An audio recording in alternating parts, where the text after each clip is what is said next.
कल कहाँ तक पढ़े थे लोग? पिछली क्लास में कहाँ तक पढ़े थे लो बाबू, बताइएगा लो।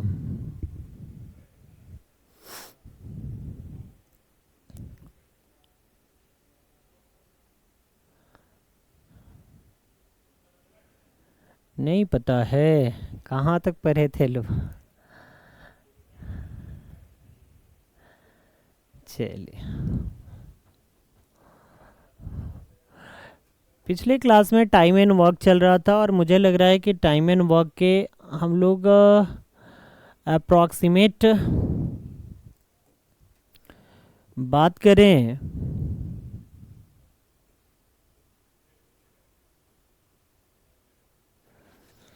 संभवतः क्वेश्चन बेस्ड ऑन अल्टरनेट वाला मैंने लास्ट क्लास में बताया था, ध्यान है कि अल्टरनेट बारी बारी से काम करता है तो फिर क्या होता है, काम कितने दिन में पूरा होंगे, इसके रिगार्डिंग मैंने बताया था, है ना? ध्यान है कि नहीं? कोई कुछ बोल नहीं रहा है। चलो भाई,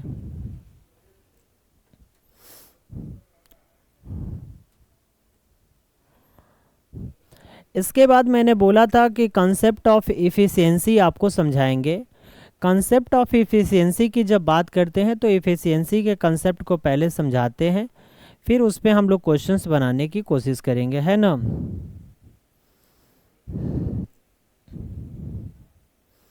है ना?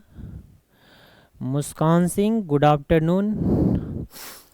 आज हम लोग को बात करना है इफ़िशियंसी के बारे में। तो इफ़िशियंसी होता क्या है, ठीक है?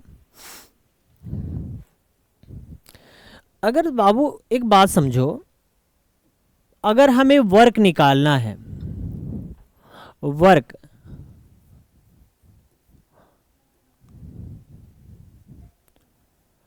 तो वर्क बराबर होता है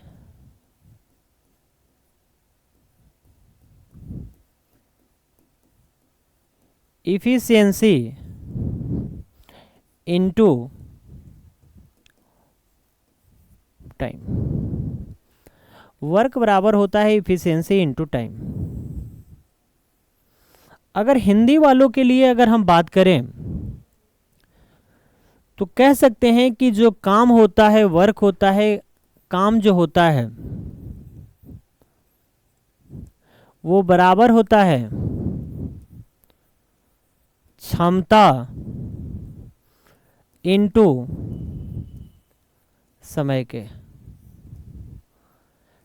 काम जो होता है वो किसके बराबर होता है? क्षमता इनटू समय के। यानी कह सकते हैं कि वर्क बराबर इफिशियंसी इनटू टाइम, या काम बराबर क्षमता इनटू समय। कोई दिक्कत? दूसरे शब्दों में अगर हम कह सकते हैं इसे, तो ये भी कह सकते हैं कि इफिशियंसी जो होता है वो प्रोपोर्शनेट होता है टाइम के। इफिशियंसी जो होता है मेरे भाई, ऐसे कह सकते हैं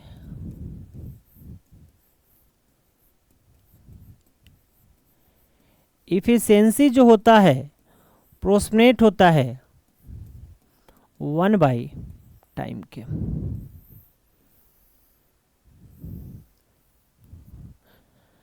इफिशियंसी जो होता है प्रोपोर्शनेट होता है किसके? 1/टाइम के, है ना? या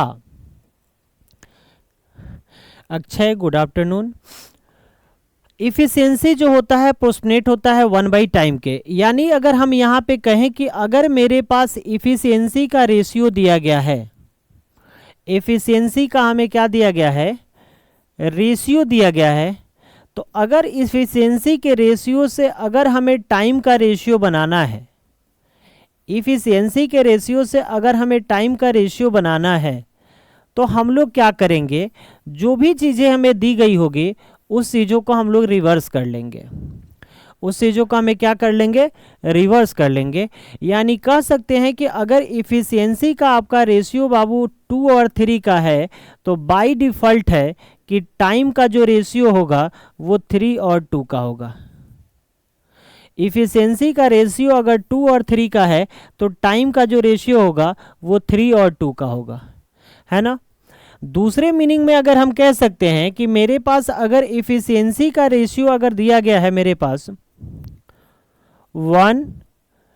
2 और 3, तो हम टाइम का जब रेशियो निकालना होगा तो जैसे 1 का निकालना है तो 1 को हटा देंगे, 2 और 3 को मल्टीप्लाई कर लेंगे तो कितना हो जाएगा 6। 2 को निकालना है, 2 को हटा देते हैं, 1 और 3 को मल्टीप्लाई कर लेते हैं तो 3 होगा, और इसको निकालना है तो इसको हटा देते हैं, बाकी 1 को 2 से मल्टीप्लाई करेंगे तो 2 होगा। तो इफ़िशियंसी का रेशियो अगर 1, 2 और 3 का है तो टाइम का जो रेशियो होगा 6, 3 और किसका होगा 2 का होगा। इतनी तक अगर किन्हीं को भी कोई दिक्कत है मेरे भाई तो समझाइएगा। यहाँ तक अगर किन्हीं भी भाई को कोई दिक्कत है तो बताइए लो।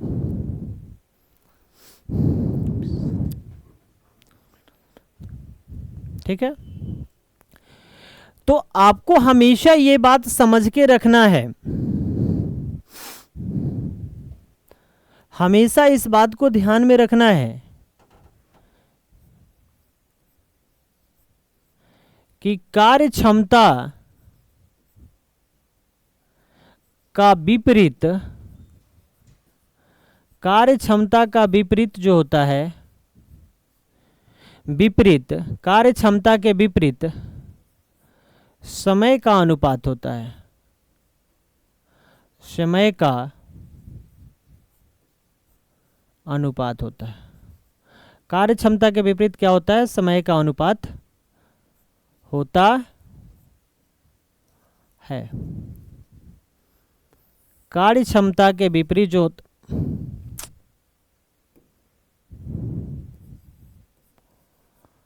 कार्य क्षमता के विपरीत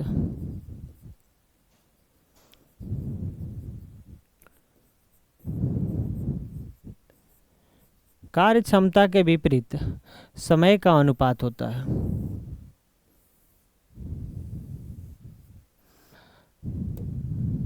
कार्य क्षमता के विपरीत जो होता है समय का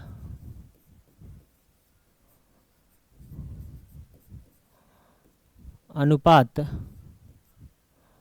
होता है। कार्य क्षमता के विपरीत किसका अनुपात होता है? समय का अनुपात होता है। अभी बाबू हमने कुछ बताया ही नहीं है, बस इतना भर हम बता रहे हैं कि वर्क जो होता है, काम जो होता है, वर्क इक्वल टू होता है इफिशियंसी इंटू टाइम। काम बराबर होता है क्षमता इंटू समय। इफिशियंसी जो होता है अप्रोक्सीमेट होता है टाइम का। अगर हमें इफिशियंसी का रेशियो निकालना है तो इफिशियंसी का जो रेशियो होता है वो टाइम के रेशियो के विपरीत होता है, या टाइम का रेशियो जो होता है इफिशियंसी के रेशियो के विपरीत होता है। यहाँ अगर इफिशियंसी का रेशियो 2 और 3 का दिया गया है तो टाइम का रेशियो 3 और 2 का होगा। अगर इफिशियंसी हमें 1, 2 और 3 का दिया गया है तो टाइम का रेशियो जो होगा वो 1 का निकालना है, तो 1 को हटा के बाकी जो बचेंगे उसको मल्टीप्लाई कर देना है। अगर 2 का निकालना है, 2 को हटा के बाकी जो होंगे मल्टीप्लाई कर देना है। अगर 3 का निकालना है तो 3 को हटा के बाकी को मल्टीप्लाई कर देंगे, जो आएगा वही मेरा टाइम का रेशियो होगा। यहाँ पर मैंने लिख भी दिया गया कि कार्य क्षमता के विपरीत समय का अनुपात होता है, ये बात मैंने कर दिया। अब कोई दिक्कत है तो बताइए लो। नहीं है? अब बात सवाल पे आती है, और सवाल को हम लोग कैसे बनाते हैं इन चीज़ों को देखिएगा। आप लोग बचपन से क्वेश्चंस को बनाते भी होंगे और देखे भी होंगे। हम लोगों को क्या करना है, पढ़ते हैं क्वेश्चंस को। A can do a work in 9 day. A कितने दिन में काम करता है? 9 दिन में। तो यहाँ आपको दिन दिया गया है। ए कितने दिन में काम करता है? 9 दिन में। तो देखो यहाँ पे आपको डे दिया गया है। फिर लिखा गया है if B is 50% more efficient than to A. अब यहाँ पे ए और बी का कंपैरिजन है। कहा गया है कि ए से जो बी है वो 50% ज़्यादा काम करता है। तो अगर इसकी बात करें तो हम कहेंगे 2 और 3 का रेशियो है। तो ये जो रेशियो है मेरा बाबू, ये रेशियो किसका है? इफिशियंसी का है। तो आपके मन में बात ये आना चाहिए कि सर टाइम का रेशियो क्या होगा? तो इसके विपरीत होगा। अब हमें कहा गया है कि बी कितने दिनों में अकेले काम को खत्म करेगा जब ए किसी काम को 9 दिन में खत्म कर रहा है। मतलब ये 3 की जो वैल्यू है वो 9 है, मतलब एक का वैल्यू कितना होगा, 3 होगा। तो हमें बी कितना दिन में काम को खत्म करेगा, तो 2 गुने 3 यानी कितना दिन में खत्म करेगा, 6 दिन में खत्म करेगा कि नहीं। तो ऑप्शन में कहीं 6 डे लिखा होगा, यही आपका आंसर होगा। किन्हीं भी भाई को कोई दिक्कत है मेरे भाई तो बताना पहले, क्योंकि ये सारी चीज़ें मैंने लिख दिया है, सारी चीज़ें समझा दिया है।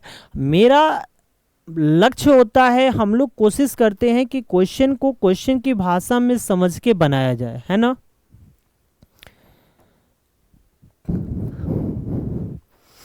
क्या कह रहे हैं लोग, समझ में आ गया बात। बाकी महानुभाव लोग कहाँ हैं, लोग छुट्टी में है लोग क्या।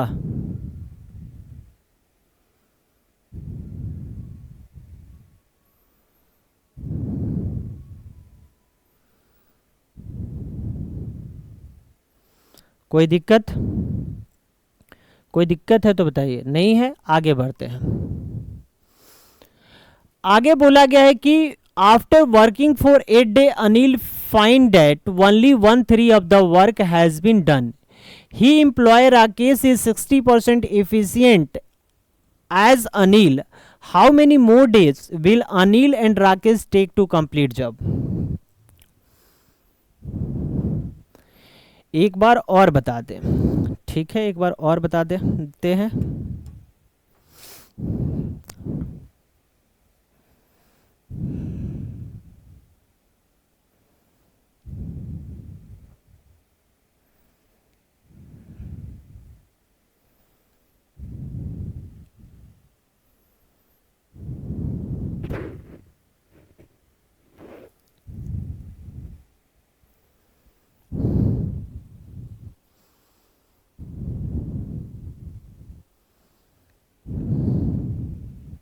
चलो देखो, यहाँ पे क्वेश्चन ये बोला गया था कि जैसे दो व्यक्ति हैं, एक व्यक्ति ए है और दूसरा व्यक्ति कौन है, बी है। एक व्यक्ति ए है और दूसरा व्यक्ति कौन है, बी है।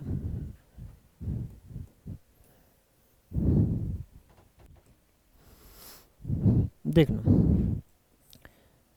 एक व्यक्ति कौन है आपको, एक व्यक्ति ए है और दूसरा व्यक्ति कौन है, बी है ना। ये बोला गया कि बी जो है वो ए से 50% इफिशियंट है, मतलब ए जो है बी से 50% अच्छा काम करता है। तो हम कहें कि अगर ये 100 काम करता होगा, उतना ही देर में ये 150 काम करता होगा कि नहीं। तो जब आप इसे रेशियो में बदलोगे तो ये 2 और 3 का रेशियो होगा, और यही आपका इफिशियंसी दिया गया है कि नहीं। जैसे हम बोले कि मुस्कान जो है मेरे से 50% ज़्यादा इफिशियंट है, मेरे से 50% ज़्यादा, तो जितना देर में हम 2 काम करेंगे उतना देर में वो 3 काम करेगी, ठीक है। अब बोला गया कि जो इफिशियंसी का रेशियो होता है वो क्या होता है, विपरीत होता है टाइम के रेशियो के। अब बताइए, इफिशियंसी का रेशियो 2 और 3 का है, इसका मतलब टाइम का रेशियो मेरा कितना होगा, 3 और 2 का होगा कि नहीं। तो क्वेश्चन में ये बात बोला गया है कि ए जो है काम को 9 दिन में कर रहा है, तो बताइए इसका 3 टाइम है, ये किसी काम को 9 दिन में कर रहा है, तो इसका 3 गुना है कि नहीं। तो बताइए बी उस काम को कितने दिन में करेगा, तो इसका 3 गुना, तो 3 गुना कितना, 6 दिन में, मतलब बी कितना दिन में काम करेगा, 6 दिन में करेगा। अब समझ में आया, अब समझ में आया कि नहीं।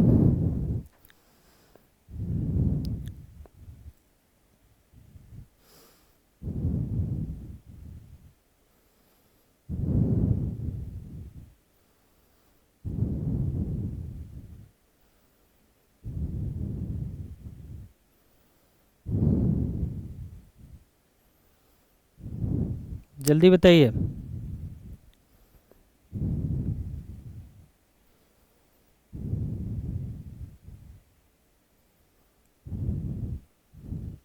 बोलिए बाबू, समझ में आ गया अब या नहीं आया? आ गया, चलिए ठीक। आए नेक्स्ट क्वेश्चन पे।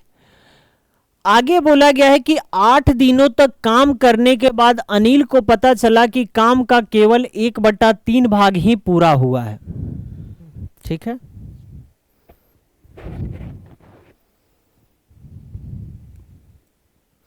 बात समझ में आ रहा है?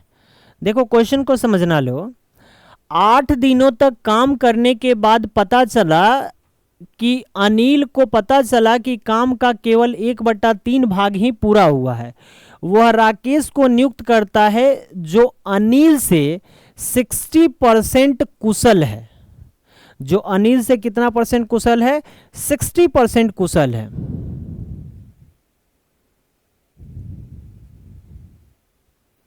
बात समझ में आई ना? अनिल से कितना परसेंट कुशल है? 60% कुशल है। कोई दिक्कत? कोई दिक्कत?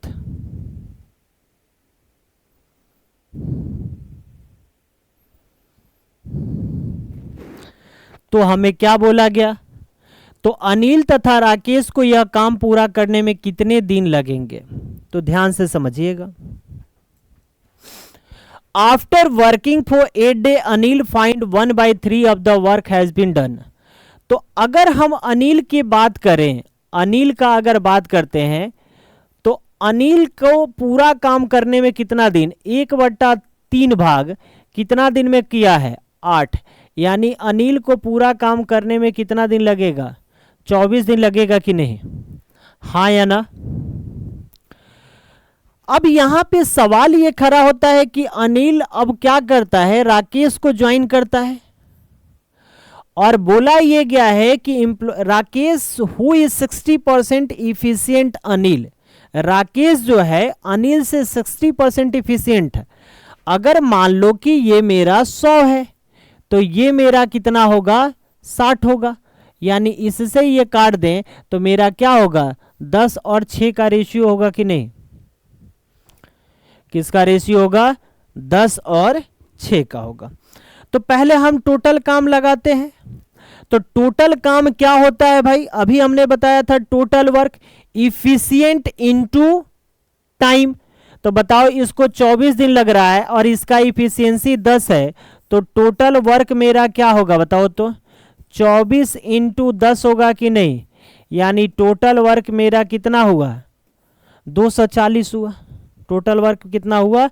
240 हुआ। यहां तक कोई दिक्कत?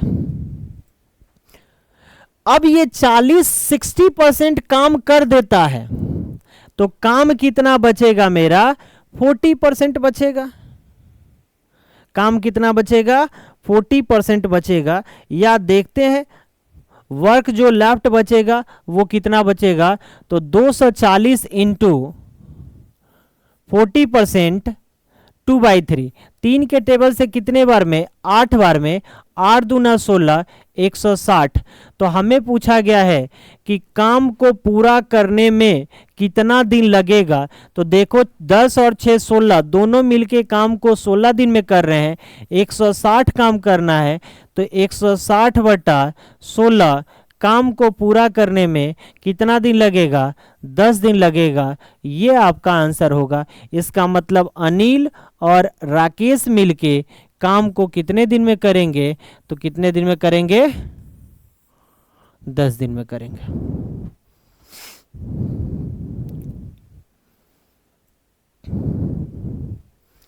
ठीक है, आगे चलते हैं। अब एमडीएच का कंसेप्ट है। एमडीएच का कंसेप्ट समझिएगा लो। एमडीएच होता क्या है?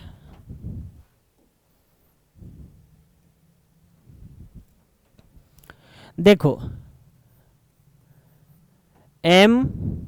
M1D1H1 equal to M2D2S2 by W1 और बाई W2। पहला। दूसरी बात,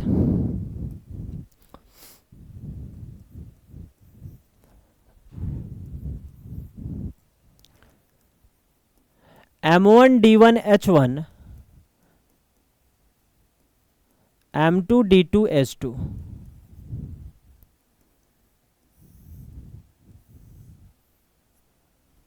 तीसरी बात,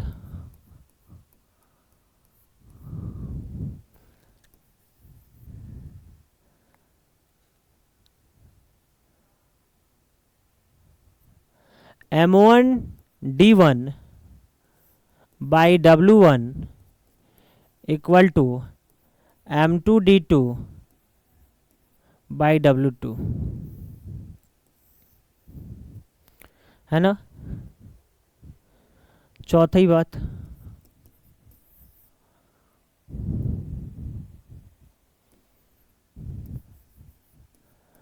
M1H1 by W1 M2H2 by W2।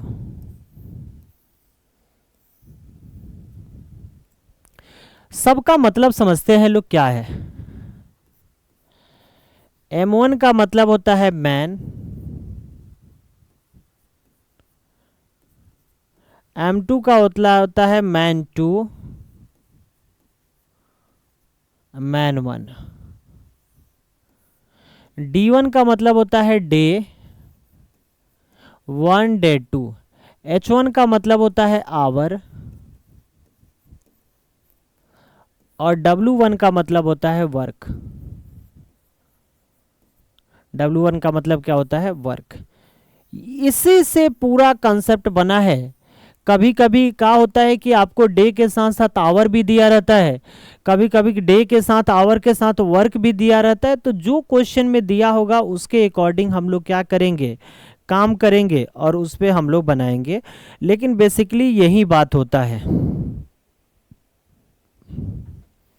ठीक है। ये समझ में आ गया।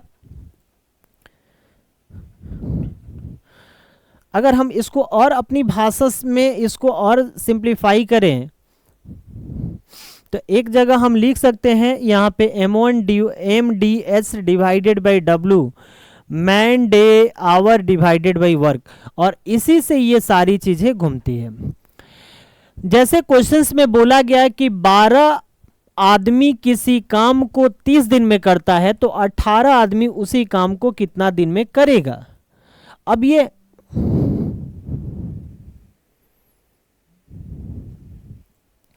बारह आदमी किसी काम को 30 दिन में करता है तो 18 आदमी उसी काम को कितना दिन में करेगा। ये चीजें हैं, हमें करना है। कोई दिक्कत। अब सवाल ये खड़ा होता है कि हम कैसे लिखेंगे, है ना। तो देखो,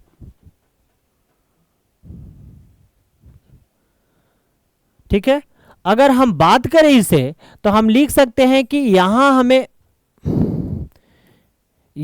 हमें जो दिया गया है वो दिया गया है, क्या क्या दिया गया है। तो मुझे दिया गया है आपका M1 और D1। तो अगर M1 और D1 दिया गया है तो हम इसे 12 और कितना लिख सकते हैं, 30 इक्वल टू, इधर लिख सकते हैं 18, और यहाँ हमें डे निकालना है, इसको x मान देते हैं। 12 डे रहे 18 हुआ पॉइंट, और 15 दूना 30 हुआ, यानी कि इसे करने में कितने दिन लगेंगे, तो इसे 20 दिन का समय लगेगा। इसे करने में कितना दिन का समय लगेगा, 20 दिन का समय लगेगा।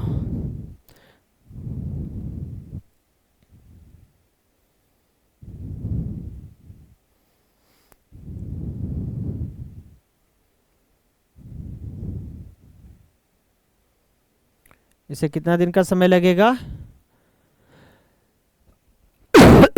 20 दिन का समय लगेगा। समझ में आया। कोई दिक्कत, किन्हीं को कोई दिक्कत है तो बताइए। किन्हीं भी बच्चे को कोई दिक्कत है तो बताइए, क्योंकि मैंने इधर कंसेप्ट लिख दिया है। आगे आते हैं।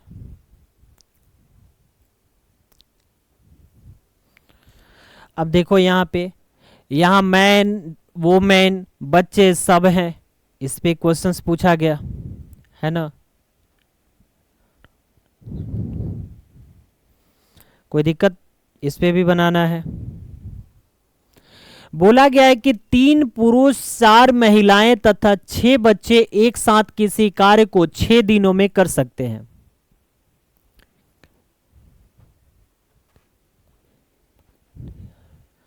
क्या समझ में नहीं आया बताइए? वही तो बार बार पूछ रहे हैं तो आप लोग बता कहाँ रहे हैं। जैसे इसके पहले वाला क्वेश्चन था बाबू, क्वेश्चन ये था कि 12 आदमी किसी काम को कितने दिन में कर रहे हैं, 30 दिन में, तो 18 आदमी उस काम को कितना दिन में करेंगे।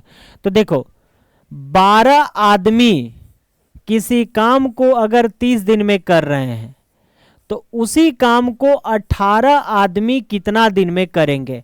तो यहाँ M1 D1 M2 D2 है कि नहीं। तो x बराबर आपको मिलेगा 12 गुने 30 डिवाइडेड बाई कितना 18। 6 के टेबल से कितने बार में, 3 बार में, और 6 दूना 12, 3 के टेबल से कितने बार में, 10 बार में, यानी 10 दूना कितना 20 डेज में। कितना दिन में, 20 दिन में। अब समझ में आया, हाँ या ना? अक्षय बोलिएगा, अब समझ में आया कि नहीं?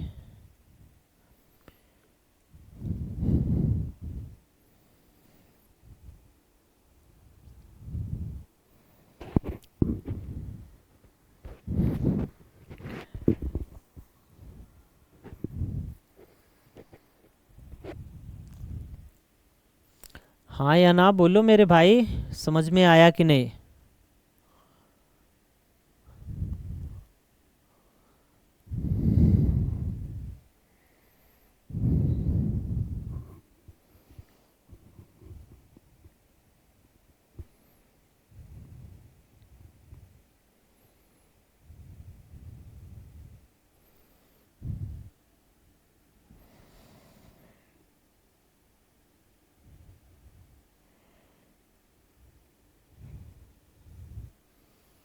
हाँ या ना बताओ ना भाई मेरे भाई।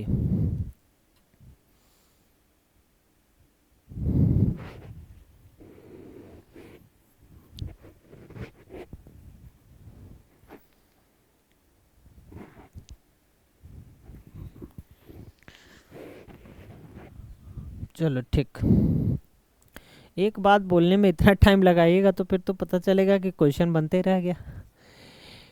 3 आदमी 4 औरत और 6 बच्चे किसी काम को कितने दिन में करते हैं, 7 दिन में करते हैं, यही है ना।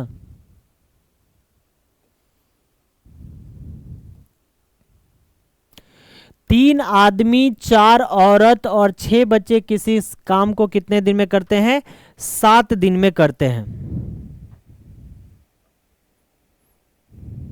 कोई दिक्कत?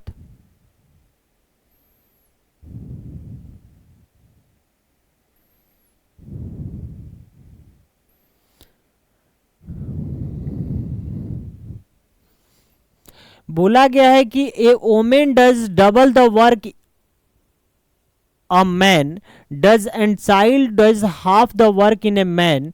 How many work alone can complete this work in 7 days? देखो ये थोड़ा डेटा गलत लिखा गया है ना। पहले डेटा को सजा लेते हैं, क्योंकि देखो हिंदी वाले में कुछ और लिखा है, 3 पुरुष 4 महिलाएं 6 बच्चे किसी काम को 6 दिन में कर रहे हैं। तो बताना है कि एक महिला एक पुरुष की तुलना में तिगुनी कार्य करती है, एक महिला है, यहाँ डबल लिखा गया है, तो थोड़ा लैंग्वेज प्रॉब्लम में ये अलग अलग क्वेश्चंस लिखे गए हैं। खैर हमें कंसेप्ट को समझना है तो पहले इस बात को समझते हैं, है ना। हिंदी वाले से ही समझते हैं, क्योंकि ऑप्शन जो है हिंदी वालों से ही दिया गया है, जो मुझे लग रहा है कि नहीं। तो पहले हिंदी वाले को ही समझते हैं, क्योंकि हिंदी वाले से दिया होगा तो क्लियर हो जाएगा। पहले इफिशियंसी की बात करते हैं। किसकी बात करते हैं? इफिशियंसी की बात करते हैं। इफिशियंसी में कहता है कि एक महिला एक पुरुष की तुलना में तिगुनी काम करती है। मतलब पहली बात वोमेन, मैन और चिल्ड्रन। वोमेन, मैन और क्या, चिल्ड्रन। ठीक, वोमेन, मैन और क्या, चिल्ड्रन। तो बोला गया है कि एक महिला जो है पुरुष की तुलना में तिगुनी काम करती है। मान लेते हैं कि ये 2 है तो ये 3 है।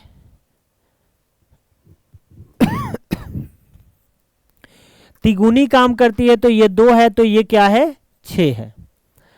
फिर बोला गया है कि तथा एक लड़का एक पुरुष की तुलना में आधा काम करता है, तो ये पुरुष है तो इसके तुलना में आधा काम करता है। अगर ये 2 काम कर रहे हैं तो ये कितना काम करेगा, 1 काम करेगा। तो ये मेरा बाबू हो गया क्षमता, जिसको हम इफिशियंसी बोलते हैं, है ना, जिसको हम लोग क्या बोलते हैं, इफिशियंसी बोलते हैं। फिर मेरी बात को समझ, इस वाले क्वेश्चन से मत जाइएगा लोग, क्योंकि इसमें डेटा कुछ अलग टाइप के लिखा गया है। तो या तो इसको हम सजा देते हैं, उस पे आप लोग लिख लीजिए, यहां पे आप इसको चेंज कर लो। यहां जो लिखा गया है ना 7 दिन, यहां पे कर लो 6 दिन, है ना।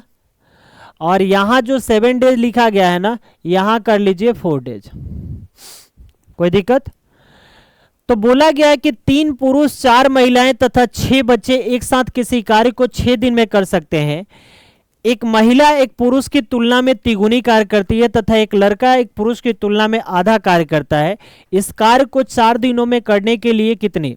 अब यहां पे हम सवाल ये खड़ा होता है, ध्यान से समझिएगा कि मेरे पास 3 पुरुष हैं, मतलब 3 मेल हैं, 4 महिलाएं हैं और 6 बच्चे हैं। ये सब मिलके काम को कितना दिन में कर रहे हैं, 6 दिन में। तो क्यों ना हम इससे टोटल वर्क निकाल लेते हैं। हम इससे क्या करते हैं, टोटल वर्क निकाल लेते हैं।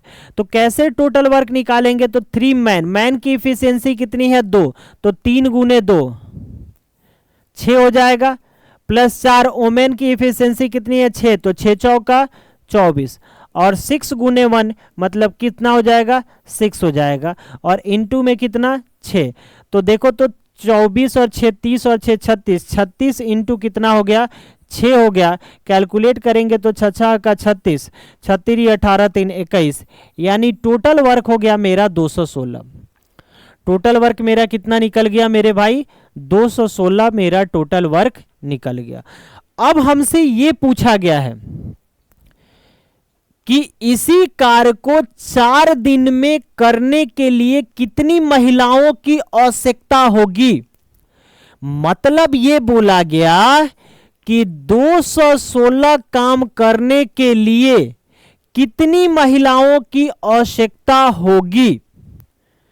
ठीक है, 216 कितनी महिलाओं की आवश्यकता होगी। तो कितनी महिलाओं की, हमने बोला कि x महिलाओं की आवश्यकता होगी कितना दिन काम करने में, 4। अब सबसे बड़ी बात यह है कि महिलाओं की संख्या है कितना भाई, महिलाओं की संख्या कितनी है। तो देखो महिलाओं की संख्या इफिशियंसी के अकॉर्डिंग कितनी है, 6 है। तो आप कहोगे ना कि 216 इंटू एक्स इंटू 6 इंटू 4, 6 के टेबल से 36 18, 6 का 36, 4 के टेबल से कितने बार में, 9 बार में। तो x बराबर कितना, 9, यानी इस काम को करने के लिए 4 दिन में 9 महिलाओं की और आवश्यकता होगी।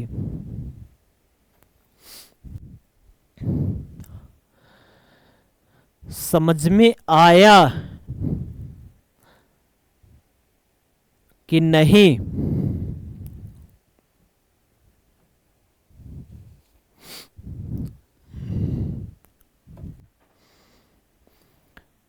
बताइएगा लो मेरे भाई। चलो आ गया, ठीक है। अब बात आता है कॉन्ट्रैक्टर का। कॉन्ट्रैक्टर जानते हैं, ठेकेदार। कॉन्ट्रैक्टर का मतलब होता है ठेकेदार।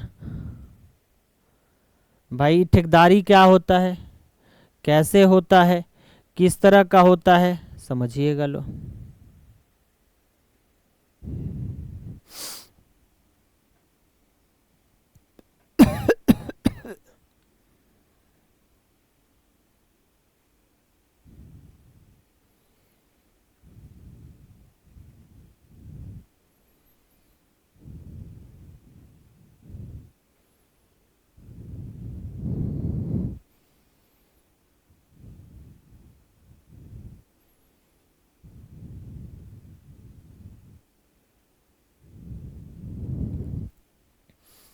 चले आगे। चलो एक कंट्रैक्टर का question. A contractor take a contract to complete a road in 60 days and employ 70 labours. आफ्टर 25 days he found that 1/4 of work is completed. How many more labor is required to complete the remaining work in a time? बोला गया है कि एक contractor जो है वो कहता है कि हम रोड को 60 दिन में बना देंगे। कॉन्ट्रैक्टर कहता है कि हम किसी रोड को 60 दिन में बना देंगे और इसके लिए वो 70 लेबर को लगा देता है। इसके लिए वो कितना लेबर को लगा देता है? 70 लेबर को लगा देता है। 25 दिन के बाद ये ऑब्जर्व करता है कि काम का सिर्फ 1/4 भाग ही हो पाया है। तो बताइए कि अगर काम हमें टाइम पे कंप्लीट करना है तो इसके लिए कितना लेबर को और लगाया जाना चाहिए? इस पे कितना और लेबर को क्या करना चाहिए? लगाया जाना चाहिए। अब देखो इस कहानी में सबसे बड़ा ट्विस्ट क्या है कि कॉन्ट्रैक्टर वाले क्वेश्चन में सबसे बड़ा ट्विस्ट होता है, उस बात को समझते हैं। 1/4 काम कर पाया मतलब 4 काम में सिर्फ 1 काम कर पाया। 1/3 काम कर पाया। मेरे पास टोटल काम था 3 लेकिन सिर्फ हो कितना पाया? 1। 1/2 काम हो पाया। टोटल काम था मेरे पास 2 लेकिन काम कितना हुआ? 1। ये बात समझ में आ गई? ये समझ में आ गया तो यहीं पे क्वेश्चन क्या हो गया? खत्म हो गया, है ना? तो कैसे खत्म हो गया भाई? देख लो, देख लो कैसे खत्म हो गया। समझना भाई। बोला गया है कि एक ठेकेदार 60 दिन में एक सड़क को पूरा करने का ठेका लेता है। जैसे अक्षय कहते हैं कि हम 60 दिन में एक रोड बना देंगे, है ना? ई बेचारे क्या किए कि 25 गो 70 गो लेबर को लगा दिए और 25 दिन के बाद आके देख रहे हैं तो काम का 1/4 हो ही पाया है। अब तो भाई जिसका ठेका लिए हैं वो कह रहा है कि 60 दिन का कह के अभी 25 दिन बिता दिया, मात्र एक गो काम किए, 4 गो काम में एक गो काम किए हैं। अब इनको बेचैनी होने लगेगा कि भाई मेरा इमेज खराब हो जाएगा, चलो भाई अब कोई ना कोई उपाय लगाएं। तो इनके पास एक ही उपाय बचेगा, काम छोड़ के तो भागेंगे नहीं क्योंकि इससे और इनका इमेज आएगा। तो ये करेंगे क्या कि जो पहले ये 60-70 इंप्लॉई का यूज कर रहे थे उस जगह पे हो सकता है कि ये 150, 200, 250 इंप्लॉई को लगा दे, जिससे काम जो है टाइम पर बच जाए और इनकी जो समान मान सम्मान मार्केट में बना हुआ है वो बच जाए, है कि नहीं? तो हम बात कैसे करते हैं? तो इन्होंने क्या किया कि 70 लेबर को लगाया और 25 दिन तक वो लोग काम किया। 70 लेबर को लगाया और कितना दिन तक काम किया लोग? तो 70 लेबर 25 दिन तक काम किया और काम का मात्र 1/4 भाग कर पाया, मतलब 4 में से कितना काम कर पाया? 1 काम कर पाया।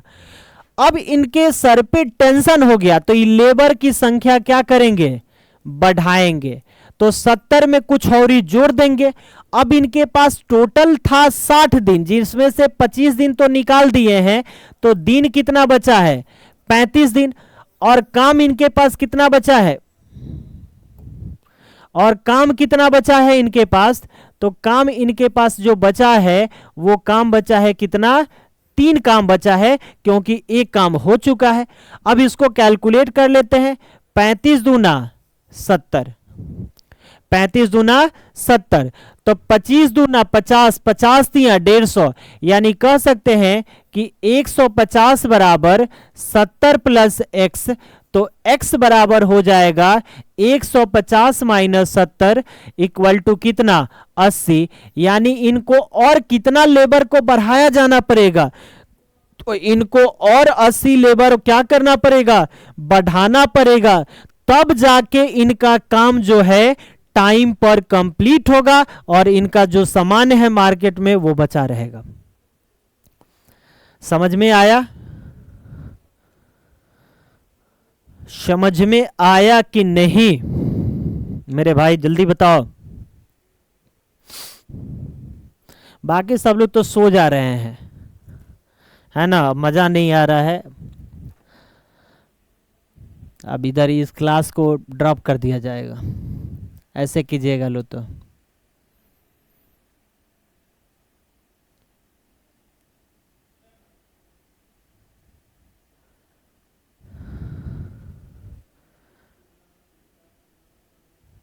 क्या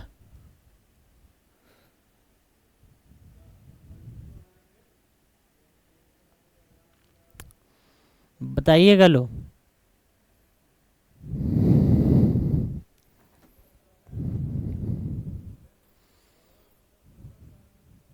चलो भाई आगे।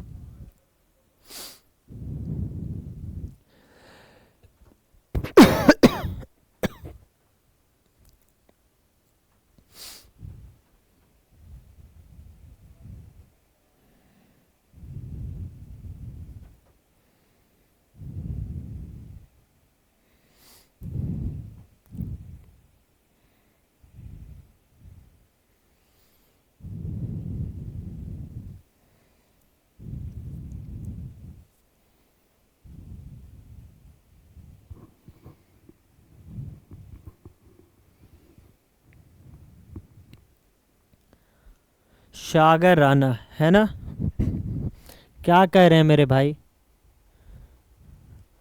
आ गया समझ में, कोई बात नहीं, आ गया तो आइए आगे देखते हैं। When A and B take X and Y days more than A plus B. बोला गया है कि ए और बी की तुलना में ए को एक काम करने में 27 घंटे अधिक लगते हैं। ए और बी की तुलना में बी को एक काम करने में 3 घंटे अधिक समय लगते हैं, तो ए अकेला उस काम को कितना देर में करेगा? ए अकेला उस काम को कितना देर में करेगा, है ना। पहले हम एक लॉजिक बता रहे हैं, समझिएगा। जैसे सपोज कीजिए कि x प्लस वाई जो है किसी काम को टी डे में कर रहा है, तो x जो है इससे कितना t प्लस ए डे ज्यादा लग रहा है, और y को इसे t प्लस बी डे ज्यादा लग रहा है। तो अगर हमें t निकालना होगा तो हम कह सकते हैं रूट अंडर ए बी। और इससे बड़ा स्मार्ट अप्रोच कुछ हो ही नहीं सकता है ना। देख लो, बोला गया है कि ए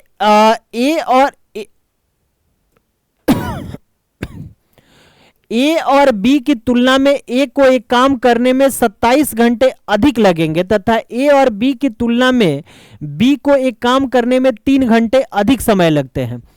मतलब ए प्लस बी को अगर काम करने में टी घंटे का समय लग रहा है, तो ए को अकेला काम करने में टी प्लस 27 घंटे का समय लगेगा, और बी को काम करने में इसे टी प्लस 3 घंटे का समय लगेगा।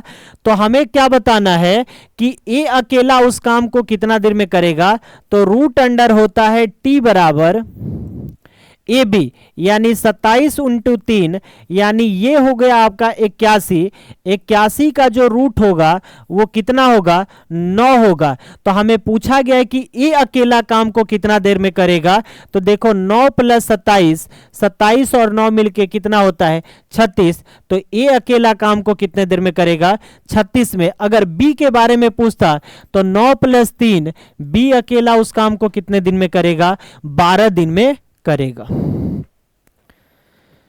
और इससे बढ़िया कोई तरीका नहीं है जो हम बता सकते हैं। तो ये जो है पूरा का पूरा आपका क्वेश्चंस रहा टाइम एंड वर्क का। यहां से आपका टाइम एंड वर्क जो है पूरा खत्म होता है। अगला जो इसी का छोटा सा एक चैप्टर है जिसका नाम है वर्क एंड वेजेज।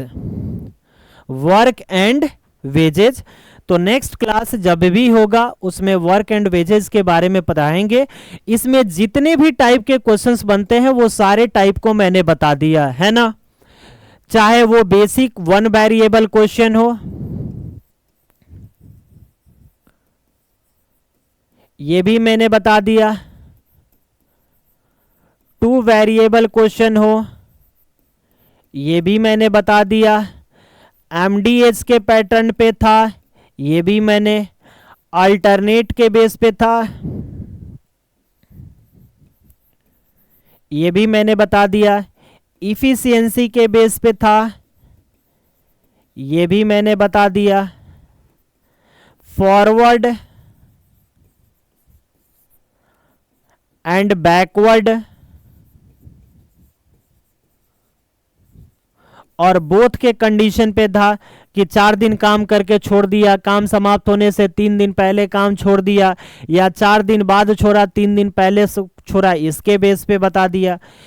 ए जो ए प्लस बी से जो है ए ज्यादा टाइम लेता है, ए प्लस बी से बी जो है इससे ज्यादा टाइम लेता है, तो इसके पैटर्न पे भी हमने टाइम निकालना बता दिया कि रूट अंडर ए बी। तो ये जितने भी टाइप के क्वेश्चंस बनते हैं टाइम एंड वर्क में, मैंने सारे टाइप का जिक्र कर दिया है ना। अब आपका काम है बनाना। एक छोटा सा चैप्टर बचा है, जिस चैप्टर को हम आपको बता देंगे, वो चैप्टर आपका कंप्लीट हो जाएगा, फिर उस पे हम लोग बात करेंगे और उसके बाद जो चीज करना होगा उसको करेंगे लो, है ना। कोई दिक्कत नहीं है। तो नेक्स्ट क्लास में ये सारी चीज़ें कंप्लीट हो जाएगी टाइम एंड वर्क का, उसके बाद पाइप एंड सिस्टम के चीज़ों को पढ़ा देंगे, खत्म हो जाएगा। कोई दिक्कत।